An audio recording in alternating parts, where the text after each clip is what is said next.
결혼 8년 차 평범한 직장인 남편과 저는 각자의 일을 하며 꽤 안정적인 생활을 이어가고 있었습니다. 저는 작은 사업체를 운영하고 있었고 남편은 공직에 몸담고 있었죠. 친정 부모님은 건강하셨고 시댁과의 관계는 글쎄요, 좋다고 말하긴 어려웠지만 그럭저럭 지낼만 했습니다. 명절 때 얼굴 보고 큰일 있을 때 모이고 그 정도의 관계였어요. 그런데 6개월 전 제 인생이 송두리째 흔들리는 소식을 들었습니다. 암이에요. 그것도 상당히 진행된 상태입니다. 의사 선생님의 말씀이 귓가에서 맴돌았습니다. 제 어머니가 암 진단을 받으셨어요. 건강검진 때마다 이상 없다고 하셨던 엄마가 늘 웃으시며 난 팔팔하다고 하시던 그 엄마가 말이에요. 6개월 길어야 1년입니다. 그날부터 제 일상은 완전히 바뀌었습니다. 사업장과 병원을 오가며 엄마의 손을 잡고 항암 치료를 함께 견디며 하루하루가 전쟁 같았어요. 시댁에도 소식을 전했죠. 어머니가 많이 편찮으세요. 라고 전했지만 기대하진 않았습니다. 사실 시댁과의 관계가 좋지 않았던 건 어제 오늘 일이 아니었습니다. 2년 전 일이 생각나네요. 제가 만삭이었을 때였어요. 배가 불러 움직이기도 힘든 상태였는데 시누이가 정말 믿기 힘든 일을 벌였습니다. 저에게 온갖 심부름을 시키고 무거운 짐을 들게 하고 급기야는 인격 모독에 가까운 말까지 서슴지 않았어요. 임신부를 그렇게 대하다니. 유산 위기까지 갔습니다. 남편이 참다 못해 나섰죠. 누나, 이건 아니잖아. 임신 중인데 어떻게 그럴 수가 있어? 그런데 돌아온 건 시누이의 분노였습니다. 감히 동생 주제에 나한테 대들어? 매형도 있는데 용서 못해. 내 와이프 당장 데려와 무릎 꿇고 빌게 해. 시어머니도 거들었습니다. 그래, 아랫사람이 윗사람한테 먼저 빌어야지. 당연한 거 아니야? 저는 빌지 않았습니다. 죄송하지만 잘못한 건 저희가 아니라고 생각합니다. 그날 이후 시댁과의 관계는 급속도로 냉각됐습니다.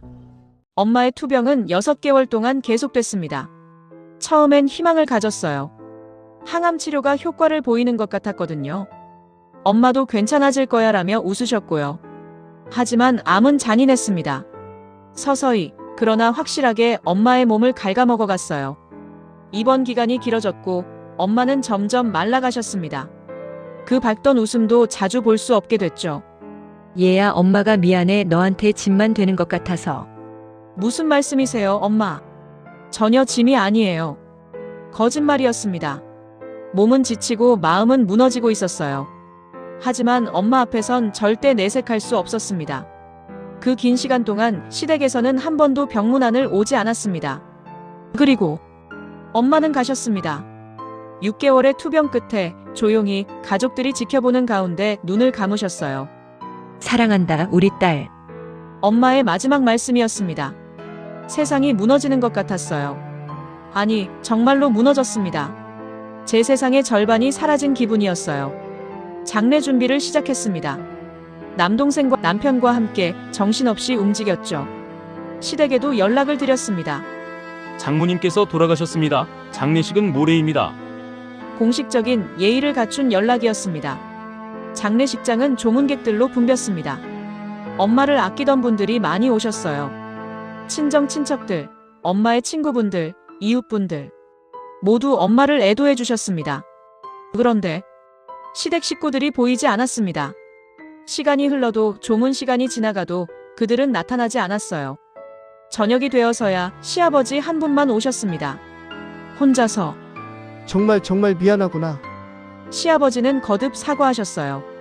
깊이 고개를 숙이시며 몇 번이고 미안하다고 하셨습니다. 다른 식구들은요? 제가 조심스럽게 물었습니다. 몸이 안 좋다고 바쁘다고. 변명 같지도 않은 변명이었습니다. 친정 식구들의 눈빛이 느껴졌어요. 서운함, 분노, 실망. 여러 감정이 뒤섞인 시선들이었습니다. 삼촌이 조용히 말씀하셨죠. 결혼해서 8년이 됐는데 사돈이 이럴 수가 있나? 그날 밤 빈소를 지키며 생각했습니다. 이게 맞나? 이게 사람 사는 도리인가? 사람이 죽었습니다. 그것도 며느리의 어머니가. 8년을 가족으로 지낸 사이인데 장례식에 얼굴 한번 비추지 않는 게 말이 되나요? 아무리 사이가 좋지 않아도 아무리 과거에 갈등이 있었어도 사람의 마지막 가는 길은 지켜주는 게 최소한의 예의 아닌가요? 친정 남동생 결혼식 때가 떠올랐습니다. 시댁에서 보낸 축의금 고작 10만 원이었어요. 봉투도 제대로 된 봉투가 아니라 그냥 흰 봉투에 구겨 넣어서 보냈죠. 마치 던지듯이. 아, 이 사람들은 원래 이런 사람들이었구나. 그제야 깨달았습니다. 돌이켜보니 신호는 계속 있었어요. 신우이의 그 황당한 갑질.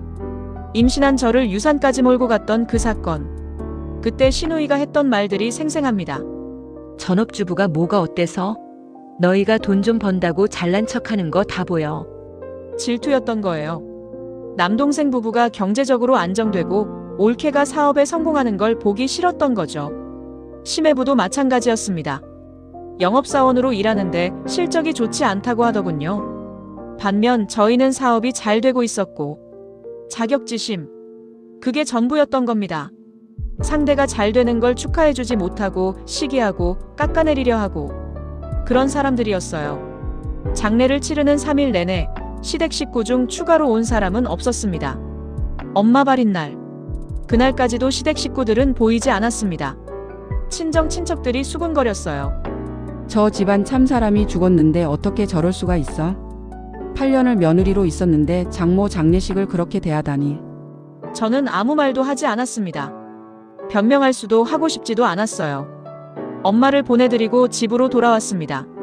남편이 조심스럽게 말을 꺼냈어요. 당신 괜찮아? 괜찮지 않아. 전혀. 솔직했습니다. 이제 우리 집 어떻게 할 거야? 남편의 물음이었습니다. 저는 한참을 생각했어요. 정말 오래, 깊이 생각했습니다. 그리고 답했습니다. 인연을 정리하려고. 뭐? 당신 부모님하고는 계속 연락하고 지낼게. 시아버지는 미안해 하시니까 그분들과의 관계는 유지할게. 하지만 신우이, 심해부, 그 사람들과는 이제 남이야. 남편이 놀란 표정으로 저를 봤습니다. 그게 가능해? 가능하게 만들 거야. 이미 그들이 만들어놨잖아. 엄마 장례식에도 안 오는 사람들을 내가 왜 가족이라고 생각해야 해? 그날부터 실천에 옮겼습니다. 신우이에게서 연락이 왔어요. 장례가 끝나고 일주일쯤 지났을 때였죠. 야, 명절 때 뭐 준비할까? 마치 아무 일도 없었다는 듯한 톤이었습니다. 저 이번 명절 시댁에 안 갈 것 같아요. 뭐? 엄마 장례 때 언니 못 봤잖아요. 그래서 생각해봤는데 우리 사이가 가족이라고 하기엔 너무 멀어진 것 같아서요. 야, 너 지금 무슨 소리 하는 거야? 제 어머니 마지막 가시는 길도 안 지켜주신 분을 제가 왜 언니라고 불러야 하는지 모르겠어요. 이제부터는 필요한 경우에만 연락하겠습니다. 전화를 끊었습니다. 손이 떨렸어요. 하지만 후회는 없었습니다. 그 후 6개월이 지났습니다.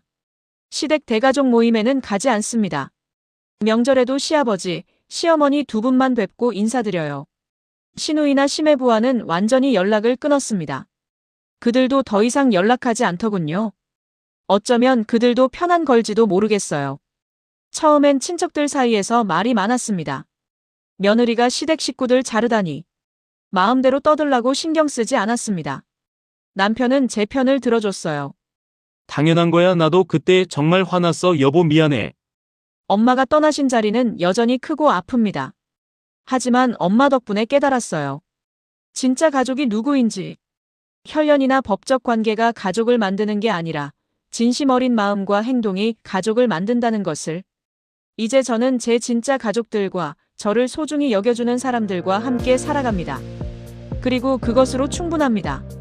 가족이라는 이름만으로 모든 걸 참아야 할까요? 아니면 때로는 거리를 두는 것도 필요할까요? 정답은 없을 겁니다. 각자의 상황이 다르니까요. 다만 저는 이 이야기를 통해 말하고 싶었습니다. 여러분 자신을 소중히 여기셨으면 좋겠다고. 가족이라는 이름에 휘둘리지 말고 진정으로 나를 사랑하고 존중해주는 사람들과 함께 하셨으면 좋겠다고. 긴 이야기 들어주셔서 감사합니다. 구독과 좋아요는 콘텐츠 제작에 큰 힘이 됩니다. 다음 영상에서 더 의미 있는 이야기로 찾아뵙겠습니다. 감사합니다.